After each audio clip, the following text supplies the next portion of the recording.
When you hear the words Texas Tech, what's the first thing you think of? Oh, rivalry, in-state football, tough, West Texas football, Friday night lights, ability to throw the ball as good as anybody in the country, but playing much better on defense than people give them credit for, in one word or less.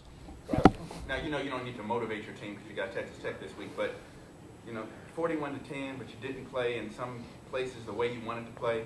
Does it still allow you to coach your team hard and give them that perspective that they got to show up? It does. This team's putting more pressure on themselves than we are. And that's good because they expect to be perfect. Like I said, 553 yards total offense, 50 points a game. We're all mad. So we need to wake up here a little bit and appreciate who we are and what we've got. And we can tweak some things. The kicking game is a horrible error that has to be fixed, period, on the fake and the block punt. Those two things have to be fixed. They get you beat in a game that's close. So those are errors that we have to fix. The rest of the stuff we need to tweak and figure out who we are. And receivers are stepping up, running backs are stepping up, and we're figuring out who we are every day. Same with defense. We've got to figure out who can be the guy that comes in and rests Sergio and Lamar Houston. And we're developing depth, and we're doing all that. And we think as bad as those two situations were in the kicking game, we got a chance to be better in the kicking game than we've been all year.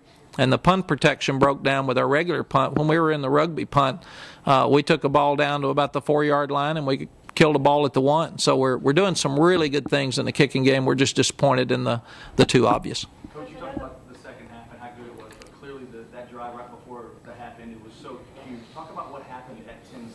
Did Colt say something? Did you say something? Did something come down from the what occurred right then? No, well, we outgained them 165 to 26 yards. We just hadn't put it in the end zone. So I think the urgency was obvious. We didn't have to say anything. There was no panic. There was nobody mad. I think there was some frustration because it wasn't easy, and everybody thinks it's going to be easy. And you go, those fans were great. The atmosphere was really good. The altitude was tough. We said all week that Wyoming plays really hard against really good teams like this, and it's their life, and they played their rear ends off.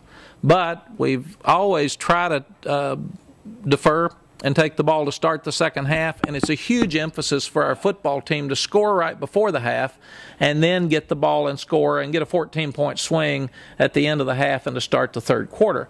And that's exactly what we did, and our team anticipates that, and that's why we work so much with no-huddle offense, that we feel like we're really good in those settings.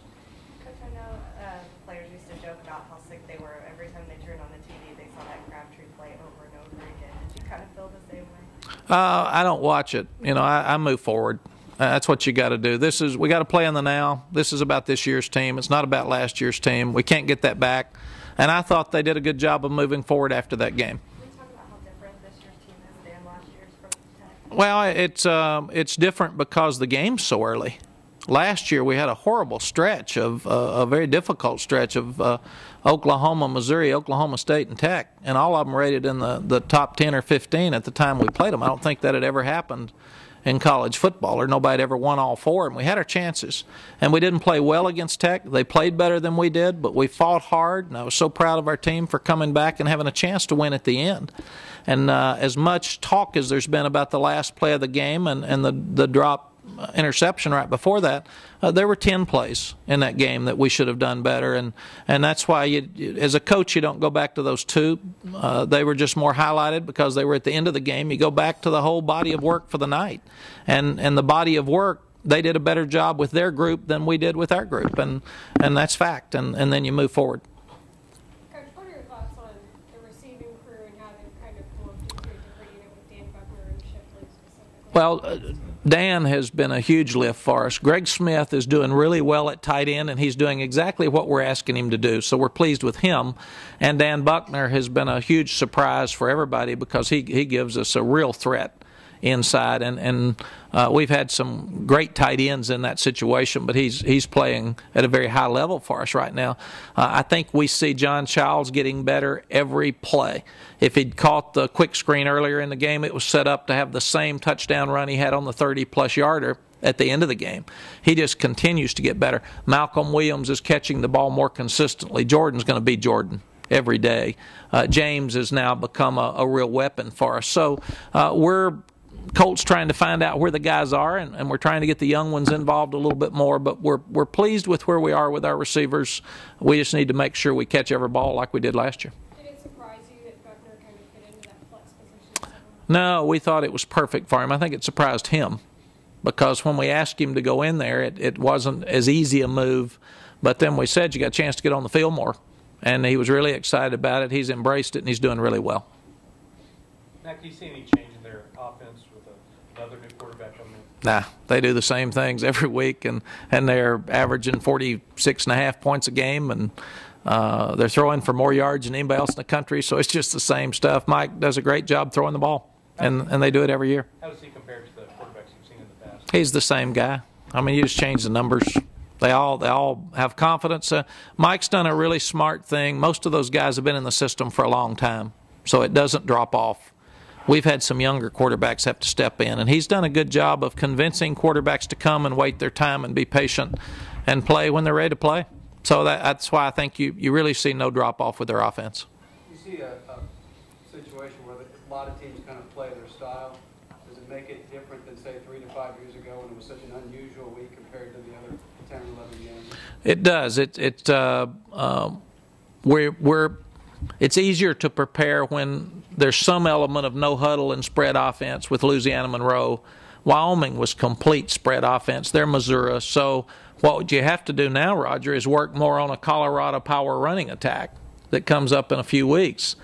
You look next week, UTEP will be more of a balance between power runs and throws. But we're seeing more spread now than we are conventional offense. So it's something that you get much more work on. Doesn't mean it's any easier, but you're at least getting more work day to day on those type offenses. And we're running more of that offense, so our defense sees our offense every day at high speed, so that probably helps us as well. That's why we're trying to get back to some more eye and power running just for our defense as well. Was there any timetable on the 3 academic calendar? No. Coach, And we'll bring it up again. We'll bring it up when there is. Coach, your goal this year is to be 1 second better than you were a year ago. You know, the We're Texas motto. Can you just talk about how that game has turned into positive motivation? Well, yes, it's really not about that 1 second last year. What you excuse me, what you want to do is be the best you can be every play. And if we've done that, we've won the game.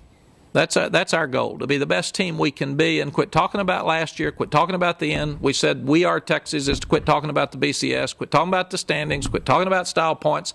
Be the best football team you can be. And that's what we're working on every day with our team. And last year's team was not where this year's is at this stage, and we were 1 second away from having a chance to play for the championship. So we felt like that what we need to do this year is play our best, and then the system puts you where they want to. But all we can do is play our best, and for 2 weeks, the guys have made some mistakes, but I'm really excited about this football team and who they are. A lot of teams would have panicked Saturday. Some fans probably did, but a lot of teams would have, a lot of coaching staffs would have. This is a confident team, and they knew when it wasn't good. They need to fix it. Wyoming would not have scored if it hadn't been for the fake punt that came up short, and they only got 3 points out of that. There are so many great things that came out of Saturday. The most important one, the attitude of the football team. They were ready to play, and they played hard. Coach, is this a plus or minus playing this game this week instead of November? I'll tell you Saturday night. Okay. Real late. I'll ask. Real late. All right, Coach. Thanks.